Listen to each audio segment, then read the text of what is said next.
Welcome to Present Poetry, a podcast where we sit back, relax, and enjoy some poets of the past and present.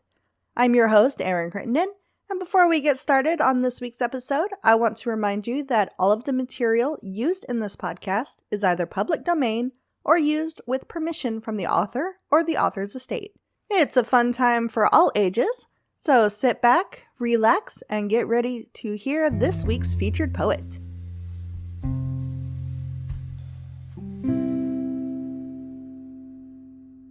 This week's featured poet is Ahern.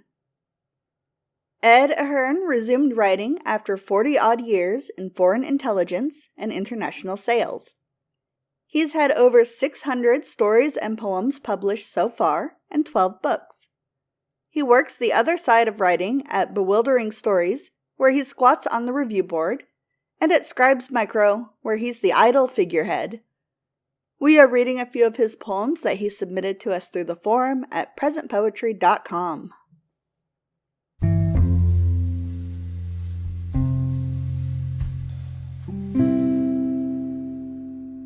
This poem is called Deep Woods, Late Night.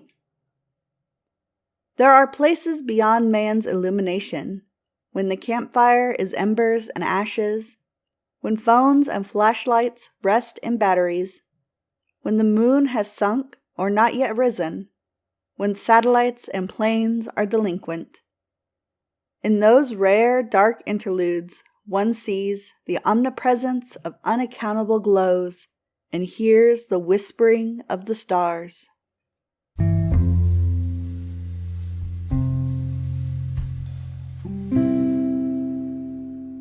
This poem is called The Dog Walk.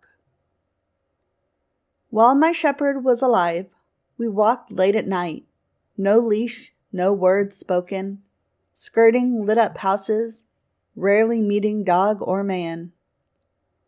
My neighbors had turned inward, leaving the dark to outliers and creatures that hid by day, but our senses stretched outward into charcoal silence.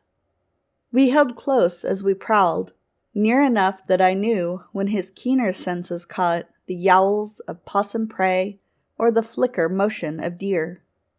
Once a feral dog chased our scent, half again burlier than a coyote. It moved in, snarling, and we snarled back. It sheared away, leaving us with our share of the night.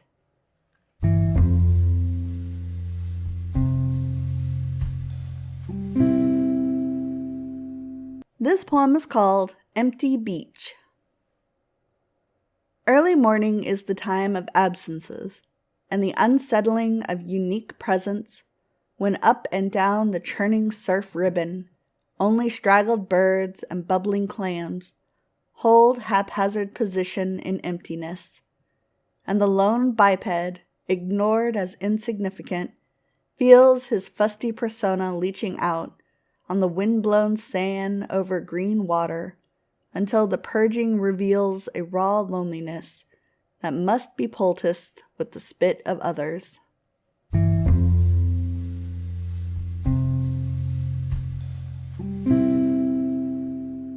This poem is called Aromas of Smoke. Charred incense hanging in church air like an angel's dirty robe. The downdraft of a ship's funnel shrouding an unbreathable carbon. The wisps of exploding ordnance, anointing wounds like myrrh. A faulty fireplace draw, nostriling in the immolation of old wood. Humidity-clogged smog leaching into pristine designer clothes. The smoldering vapors of hallucinatory plants and herbs. The acrid, lingering aromas of a burning world.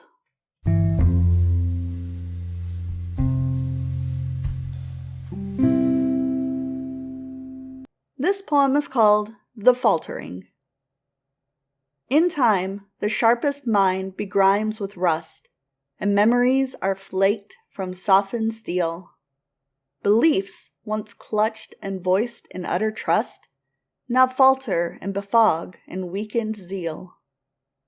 The brilliance once displayed now cracks like crust, and any efforts to reheal unseal. The process always seems unfair, unjust, and moves ahead no matter how we feel. Yet in the messy yard sale of our mind, and failing parts and leakage of the frame, that which is lost reveals a simpler core, a trusting grasp of those still near and kind, a sense of wonder at a losing game, a thanks for almost all that came before. Thank you for listening to this week's episode of the Present Poetry Podcast. If you enjoyed the show, feel free to like us, leave a review, or share us on social media. If you are a poet or you know someone who is, we would love to hear from you.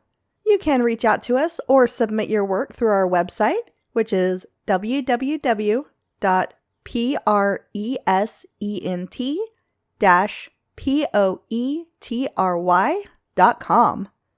Again, that is www.present-poetry.com. We can't wait to hear from you.